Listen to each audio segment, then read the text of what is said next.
महकमे म्यूनिसिपल शहरी तरक्कियात के प्रिंसिपल सेक्रेटरी एम दाना किशोर ने सफाई और हुफ्जान सेहत के बारे में लापरवाही करने वाले ओहदेदारों के खिलाफ सख्त कार्रवाई करने का इंतबाह दिया।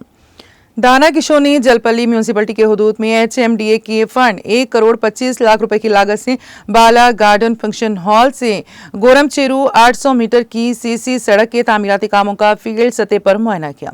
उन्होंने म्यूनिसिपल कमिश्नर वानी और डिप्टी एग्जीक्यूटिव इंजीनियर वेंकना को हिदायत दी है कि वो सड़क की तामीर के कामों को मियार के साथ जल्द मुकम्मल करें।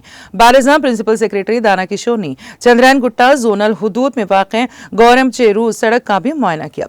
साउथ जोन कमिश्नर वेंकन्ना और चंद्रायन गुट्टा डिप्टी कमिश्नर सुरेंद्र को फौरी तौर पर महकमे आपाशी से मुताल्लिका पाइपों और नाकारा बैतुल खला को हटाने की हिदायत दी। दाना किशोर ने सड़क के दोनों जानिब कचरे के अंबार देखकर ओहदेदारों पर बरहमी का इजहार किया।